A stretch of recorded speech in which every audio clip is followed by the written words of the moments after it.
Sharq Turkistonda namoratlikdan qutuldirish shiori ostida davom qilayotgan Uyg'urlarni necha asrdan buyon yashab kelgan uy makonlaridan ko'chirib, yangidan silingan bino uylarga to'plab o'rnalashtirish harakati navbatda texmi kengayotganligi ma'lum. Atalmış Şinjan gazetining 5-maydagi xabarda aytilishicha, yaqinda Qo'g'liq noyisining Aqtash, Ko'kyar qatorliq yezlaridagi Uyg'ur dehqonlardan 14 mingdan ortiq kishi ko'chirilgan. Xabarda Qorqurum tog'larining ichkiridagi namrat dehqonlar ozod va yo'riq uylarga ko'chib kirdi. Buning bilan ularning hammasi bir yerga to'plab o'rnashtirildi deyildi. Amerikadagi mustaqil ko'zatchi Ilshat Hasan bu to'g'risida to'xtalib, buningda dehqonlarni terg'ilov yerlardan mahrum qilish hamda Xitoy yenik sanoatiga arzon baholiq emgak kuchi tayyorlash muhim vazifa qilingan. Shundaqla dehqonlar ko'chib ketgandan keyin bu yerlarga Xitoy oqqo'llari o'rnashidi dedi.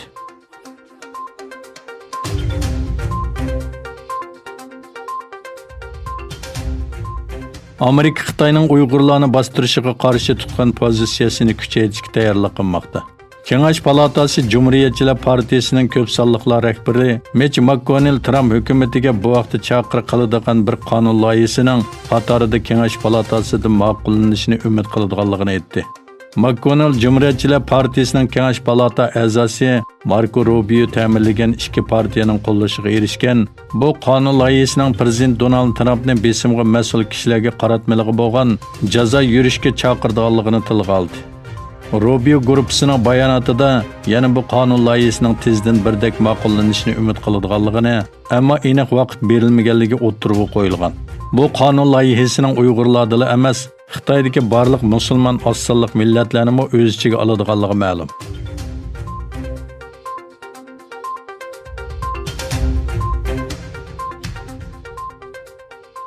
Uyg'urlarning qadimiy poytaxti Qashqarda bir necha kun yoqqan yomg'ir va mo'ldirdan keyin kelkun ofatiga uchirdi. Sharq Turkistonning janubida bir necha kun davomlashgan shamolli havoyi mo'ldir va kelkun ofatini keltirib chiqadi. Ommaviy taratqularda e'lon qilingan videolarda qattiq yomg'ir va mo'ldirdan keyin Qashqar shahrining ko'chalarini suv besib ketganligi, ba'zi joylarda shiddatli kelkun kelganligi oshkorlandi. Xitoy taratqularida yomg'ir va kelkun keltirib chiqargan ziyon haqida hozirgacha xabar berilmadi.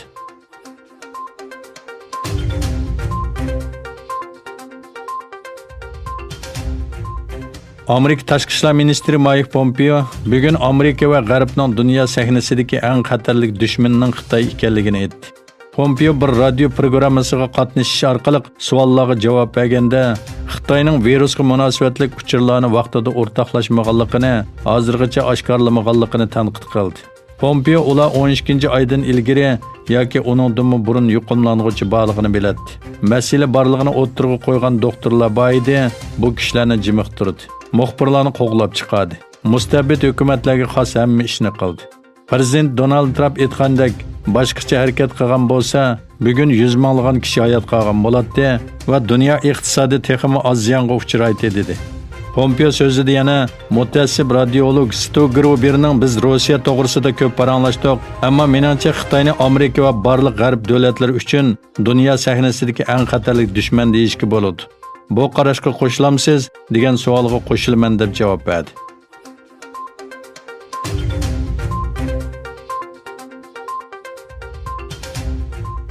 Amerika Yemeklik va Dori nazorat qilish boshqarish idorasi Xitoydagi 60 necha shirkatdan sifat o'lchamiga yetmaganligi uchun N95 maskasini import qilishni to'xtatdi.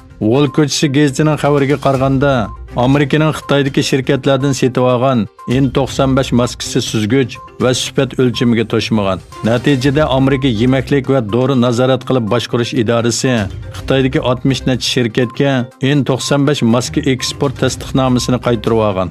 Maskalarning sifatining tuvanligini bayon qilgan federatsiya amaldori Xitoydan maska setib oladigan shirkat sonini 14 ga qisqartdi.